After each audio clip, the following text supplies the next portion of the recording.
पहिला पदार्थ माझ्या मुलीनीच मला शिकवलाय, हा. जो तिने तिच्या शाळेत तिथे शिकलाय, इंग्लंडमध्ये. इंग्लंडमध्ये. बरं. हो, तिथे कुकरी सब्जेक्ट सगळ्यांना कंपल्सरी असतो, कारण की तिथे आई वगैरे मुलांना जेवण बनवून देईल हे एका छोट्या लेव्हल पर्यंतच असतं. अच्छा.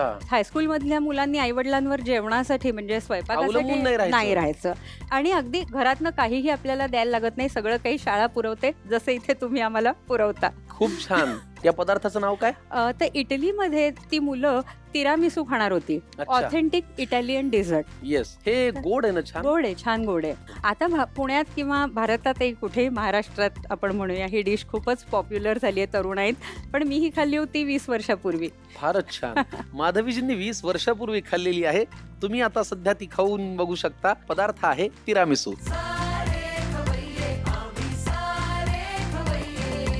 तिरामिसू साठी लागणारं साहित्य आपल्या समोर आहे, आणि ती काय आहे ते आम्हाला सांगा. ओके, हे आहे क्रीम चीज. याच्याऐवजी आपण मॅस्करपॉन चीज, जे इटालियन ऑथेंटिक चीज असतं, ते पण घेऊ शकलो असतो. हे आहे व्हिपिंग क्रीम. हे आहे नेसकॉफी किंवा एनी इन्स्टंट कॉफीचं पाण्यामध्ये केलेलं मिक्सचर. बरं. पिठी साखर, आणि ही आहे कोको पावडर, आणि ही आहेत बिस्किट्स. बिस्किट.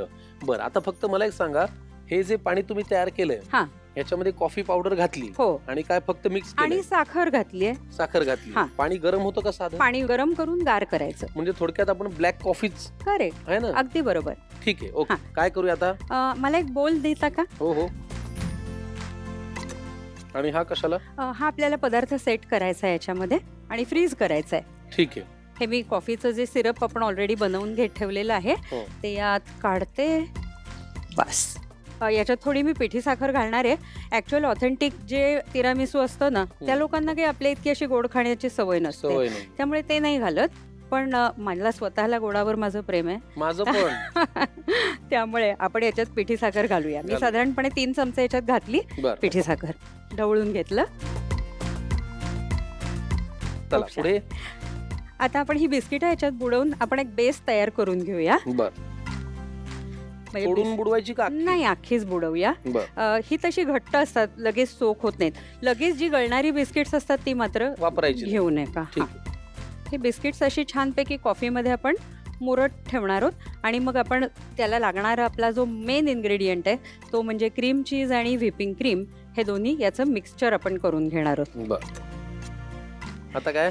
आता आपल्याला हे व्हिपिंग क्रीम आणि हे आपलं क्रीम चीज जे आहे, हं. त्याला दोघांना मिक्स करून घ्यायचंय. बरं. त्यासाठी मला ब्लेंडर लागेल आणि एक थोडासा मोठा बोल लागेल. देणार ना? ह्या दोन्ही क्रीम ज्या आहेत त्यांची कन्सिस्टन्सी आपल्याला एकदम थिक करायची आहे. हे आहे ब्लेंडर. येस.